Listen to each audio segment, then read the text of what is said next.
Algumas pessoas perguntam sobre as divisões de Vedanta, como se Vedanta tivesse várias linhas e etc, né? Qual é a diferença entre budismo, yoga e Vedanta? Bom, então a gente tem uma outra pergunta que é o que é fé? Se fé é importante numa prática de yoga, se fé é importante em Vedanta, se o oposto à fé é a dúvida. Então, uma outra pergunta que é como é que é essa relação professor e aluno? Porque muitas vezes a gente vê a foto do professor na parede da sala e as pessoas até criam uma atitude, sabe, de adoração ao professor. Isso é correto, não é? Como é que isso funciona?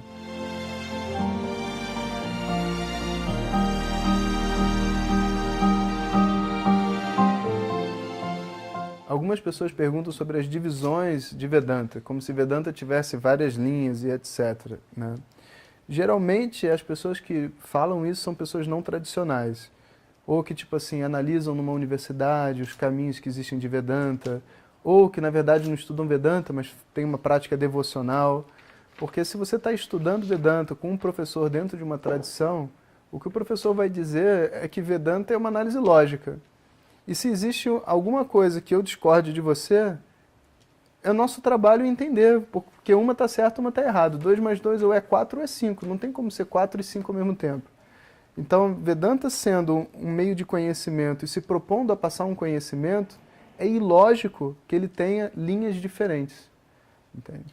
Ou que as pessoas não concordem, né? Vamos supor, tem um matemático que tem uma determinada fórmula, outro tem uma outra fórmula, e um diz que essa fórmula está certa, a outra fórmula está errada. Então eles têm que sentar e conversar, né? Mas Vedanta não é assim. Vedanta está aqui há milhares de anos, as pessoas continuam estudando e aprendendo, e em todas essas épocas aparecem linhas de Vedanta, que são pessoas que dizem que Vedanta não diz isso, diz uma coisa um pouquinho diferente, entende? Mas no final das contas vão acabar recaindo em assim, padrões filosóficos muito conhecidos, que é, na verdade, o que a gente estuda. Quando a gente começa a estar estudando há mais tempo, a gente começa a entender os erros que as pessoas geralmente cometem quando estão estudando Vedanta. Mas não existem linhas de Vedanta. Vedanta é um tema, como matemática, né? Agora, se alguém quiser dar aula de yoga e chamar yoga de Vedanta, se o outro quiser rezar para Shiva e chamar rezar para Shiva de Vedanta, o que a gente vai poder fazer? Né? Nesse mundo, infelizmente, as pessoas têm a liberdade de chamar o que elas quiserem de qualquer coisa. Qual é a diferença entre budismo, yoga e Vedanta?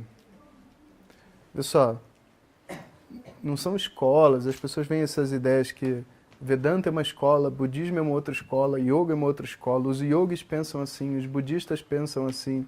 Não é nada disso.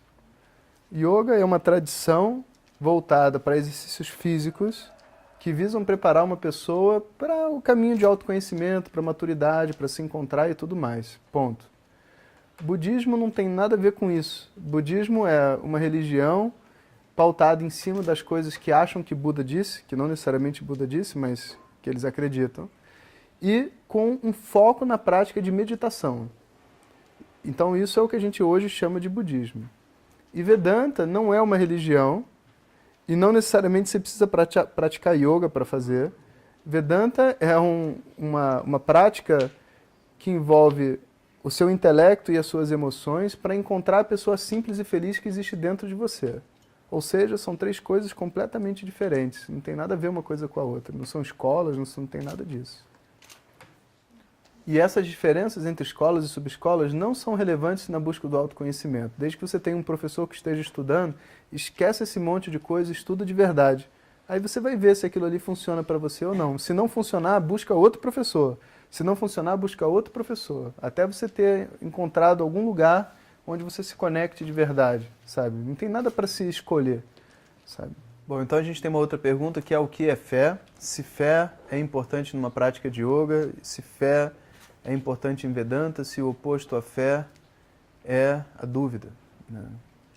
Então, esse é um assunto muito legal de se falar, porque as pessoas muitas vezes confundem Vedanta e Yoga com uma religião, né? E para falar a verdade, Vedanta e Yoga não são religião.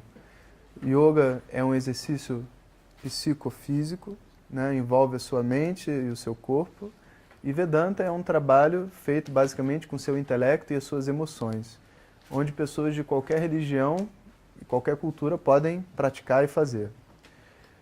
Mais objetivamente, essas duas tradições, ela foi guardada pela cultura indiana, que tem uma base basicamente hindu, né? Eles têm essa religião hindu, e por isso alguns elementos que a gente vê dentro dessas práticas estão associados ao hinduísmo, e às vezes até associados um pouco ao budismo e outros elementos assim que vem vindo junto com esse conceito de espiritualidade no Oriente, mas a prática em si não tem nada a ver com nenhuma religião. Inclusive tem gente que faz, né, o yoga cristão, tem gente que pratica yoga que é judeu, muçulmano, de qualquer religião, né? Não existe essa conexão. E, de verdade, fé não é um assunto de Vedanta. Vedanta é tipo um tema, como matemática, história. Você não precisa ter fé para estudar história, ou melhor, até precisa, né? Porque algumas coisas que dizem é um absurdo, mas brincadeiras à parte, você não precisa ter fé para estudar matemática, para estudar história. É algo que você está pesquisando, que você está lendo, você está vendo, tem um fato, você analisa o fato, no caso de Vedanta você analisa a sua experiência de vida, você não tem que acreditar em nada, ninguém pode te enganar, a gente está tentando encontrar a felicidade, ninguém pode chegar para você, acredite na felicidade, não é assim, sabe? Então, fé é algo que, inclusive, você não deve trazer para o mundo de Vedanta. Deixa a fé nas religiões, que vai dar mais certo. E no yoga também, sabe? Algumas pessoas, talvez, possam ir para o yoga com uma expectativa de uma conexão devocional, com Ganesha, com Shiva, sabe? Porque tem um conceito de hinduísmo por detrás do yoga, mas isso não é o objetivo do yoga, né? Se a pessoa quiser fazer isso, ela pode, sabe? Mas eu diria que o mais saudável é você permanecer na sua fé, seja ela qual for, e ir lá com o coração aberto, ouvir o que essas pessoas têm a dizer, além da fé, né? Então, uma outra pergunta que é como é que é essa relação professor e aluno? Porque muitas vezes a gente vê a foto do professor na parede da sala e as pessoas até criam uma atitude, sabe, de adoração ao professor. Isso é correto, não é? Como é que isso funciona? Entende? Então, vê só. Qualquer coisa acima de uma admiração, para qualquer coisa que você está aprendendo, é esquisito. Você está aprendendo matemática e tem um professor que é bom de matemática, você admira porque ele tem algo que você gostaria de ter, que você está estudando, né? Isso é positivo.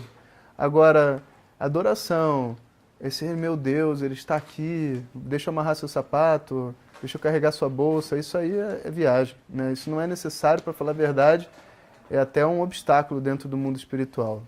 É a pessoa tentando ganhar o amor do pai que perdeu através do professor, sabe? Não vai dar certo. As perguntas são muito relevantes, todas as perguntas que foram feitas são muito relevantes porque revelam a busca de uma pessoa sincera tentando entender. Às vezes, quando a gente está estudando há mais tempo, elas não fazem sentido, mas no começo da nossa busca, toda pergunta é relevante.